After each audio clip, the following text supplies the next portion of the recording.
wanted to talk to you guys about something that I'm super passionate about. And I think this would be one of the most important videos that I've done. Whether you're buying, single family residence, you're trying to buy a business, you're trying to buy a building, what are the commonalities between them and what you should look out for? So if you're trying to capture that information, you've come to the right place.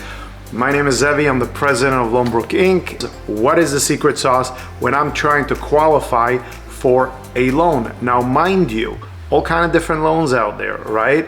And what if I'm trying to buy a business? What if I'm trying to buy a building? What if I'm trying to buy a building for my business? Check this out. The secret sauce comes down to stability.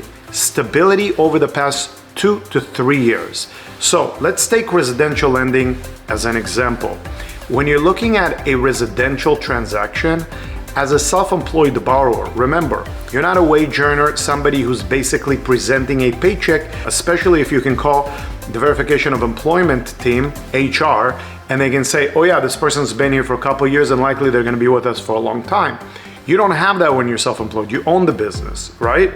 So the underwriter has to actually underwrite to the last 2 years of your income. As an example, when COVID was here, they wanted to see profit and losses to see the trend of income. The reason I'm telling you this is because if you've had a really bad year last year and you have a good year this year, you could see an increase in the trend of your income and your income is averaged out. Remember, a 2-year history, it shows stability and how likely are you to continue to stay in business.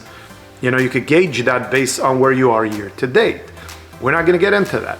So that's underwriting to a residential property, and that's how they determine your income. If last year was bad, this year was good, it looks like this, they'll average the income. If this year is really bad, last year was much better, and it's going like this, guess what? Most conservative approach. That's what it looks like on the residential world. What if I'm a guy who's trying to buy a building? I want to buy a multifamily building that has whatever, 40, 50 units in it. It's the same concept. It's going to be underwritten to the income of the building. And how do I determine that? So you got to look at the past 3-year history to know what that looks like. If rents have increased, I can factor that in. If there's been other expenses, I could also back those out, and then I can get a true story of what an income of a building looks like. What if I'm a guy who owns a business and I want to buy a building specifically for my business? Same story applies. You're gonna look at a 3-year history of my business. You wanna know how I did over the past 3 years to see how stable the flow of income is. There are things in my company now, as an example, if I pay rent, that I can back out and instead I can inject the new principal, interest, taxes, and insurance, maybe even HOA of the new building that I'm buying. However, if my company has done really well over the past 3 years, then that would be considered stable.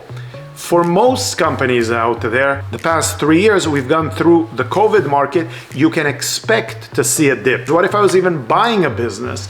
If I was buying a business, I would want to see the file tax returns and the year-to-date profit and losses. Again, over the past 3 years, were the expenses greater last year than they are today? That could potentially tell me that this business could operate on this margin. However, by trying out these different things, margins might be lower, but over the long haul, we're actually building up steam, we're building up customers, and likely this business now is gonna make a lot more money if we continue on that pattern. If you have any questions about that, please put them in the comments below. I'll be happy to answer them. And if there's something specific that you wanna know, we just covered the general framework, I'll be happy to answer it. If you enjoy these videos, please give it a big thumbs up, subscribe to my channel if you haven't done so already. And as always, I appreciate you watching and I'll catch you on the next video.